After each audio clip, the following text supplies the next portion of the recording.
ईश्वर सत्य है, सत्य ही शिव है, शिव ही सुंदर है। ओ सत्यम शिवम सुंदरम।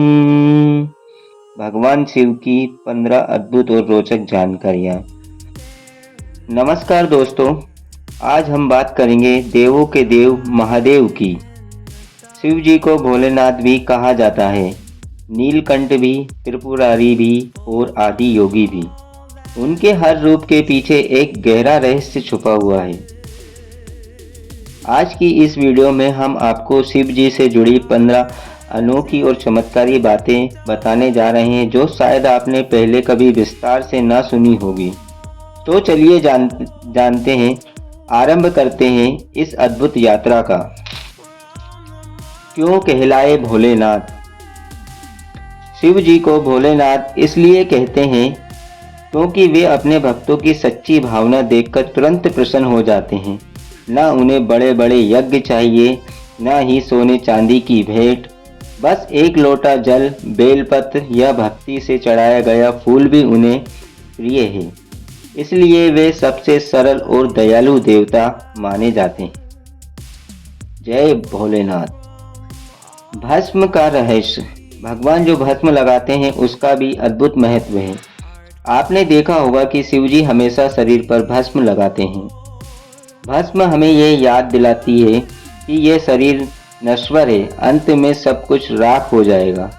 शिव जी का संदेश कि इंसानों को अभिमान नहीं करना चाहिए, ना रूप का, ना धन का, ना सत्ता का। 3. गले का नाग।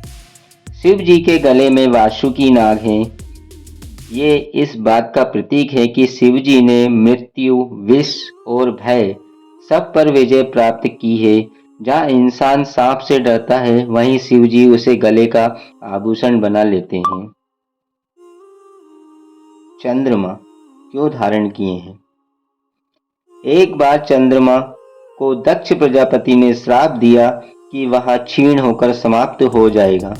चंद्रमा भागकर भगवान शिव की शरण में गया। तब शिव जी ने उसे अपने मस्तक पर धारण कर लिया और अमर कर दिया। इसलिए शिव जी को चंद्रशेखर कहा जाता है।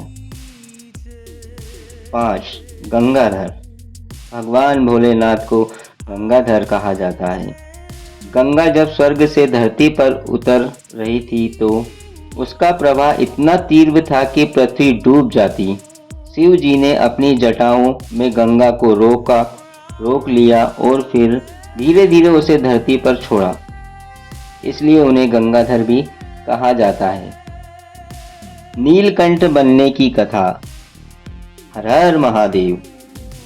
समुद्र मंथन के समय जब हलाल विष निकला तो सारे देवता और दानव भयभीत हो गए। शिव जी ने संसार को बचाने के लिए वह विष पी लिया। माता पार्वती ने उनके गले को पकड़ लिया ताकि विष उनके शरीर में ना फैले। इसी कारण उनका गला नीला हो गया और वह नीलकंठ कहलाए। हर हर महादेव। आदि योगी। योग के प्रथम गुरु भगवान शिव को आदि योगी कहा जाता है, यानी पहले योगी। उन्होंने सप्त ऋषियों को योग और ध्यान का ज्ञान दिया। आज जो योग पूरी दुनिया में प्रसिद्ध है, उसकी जड़ें भगवान शिव से ही शुरू होती हैं। सत्यम शिवम सुंदरम। त्रिपुरारी। 3 असुर भाइयों ने त्रिपुर नाम के 3 नगर बनाए थे जिन्हें कोई नष्ट नहीं कर सकता था। जब उनका अत्याचार बढ़ा तो देवताओं ने शिव जी को पुकारा। भगवान शिव ने केवल एक बाण से उन तीनों नगरों का नाश कर दिया। इसलिए वो त्रिपुरारी कहलाए। अर्धनारीश्वर रूप। भगवान शंकर का एक अद्भुत रूप। शिव और शक्ति को मिलाकर अर्धनारीश्वर कहा जाता है। इस रूप से ये संदेश मिलता है कि सृष्टि का संचालन स्त्री और पुरुष दोनों के समझ से ही संभव है। यह रूप संतुलन और एकता का प्रतीक है। कैलाश का रहस्य। शिव जी कैलाश पर निवास करते हैं। कैलाश को केवल एक भौगोलिक स्थान ही नहीं बल्कि ऊर्जा का केंद्र भी माना जाता है। कहा जाता है कि कैलाश पर्वत की संरचना ब्रह्मांडीय ऊर्जा का प्रतीक है। त्रिशूल का महत्व, भगवान शंकर के हाथ में जो त्रिशूल होता है उसका भी दोस्तों अद्भुत महत्व है। शिव जी का त्रिशूल 3 गुणों सत्व, रज और तम का प्रतीक है। ये भूत, भविष्य और वर्तमान का भी प्रतिनिधित्व करता है।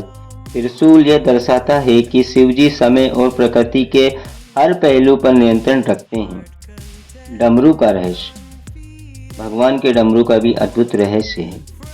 डमरू से निकली ध्वनि को यदि नाद कहा जाता है, आदि नाद कहा जाता है।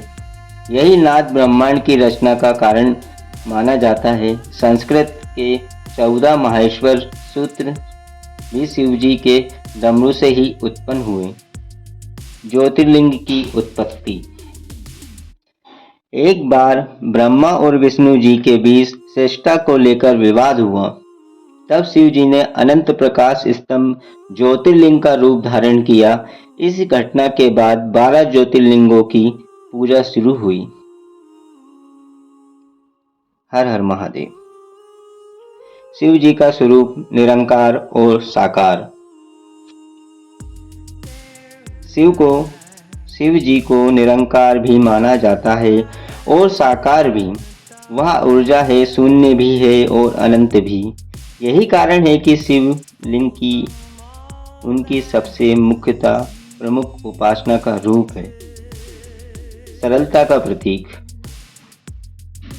शिव जी का आभूषण नाग है, वस्त्र बाघ की खाल है, भोजन जंगली फल फूल और निवास शमशान है। यह हम सीखते हैं कि जीवन में दिखावा नहीं, बिल्कुल सरलता और सच्चाई ही सबसे बड़ी शक्ति है। दोस्तों, इस कहानी से हमें यह निष्कर्ष मिलता है दोस्तों, भगवान शिव की महिमा अनंत है। वे संहारक भी है और पालनकर्ता भी, भोले भी हैं और सर्वज्ञ भी। यदि सच्चे दिल से उन्हें याद किया जाए तो वे अपने भक्तों पर कृपा अवश्य बरसाते हैं। इसलिए कहते हैं सत्यम शिवम सुंदरम। अगर आपको ये रोचक बातें अच्छी लगे तो वीडियो को लाइक और शेयर जरूर करें और चैनल को सब्सक्राइब करना ना भूलें। जय भोलेनाथ, जय भोलेनाथ, जय भोलेनाथ।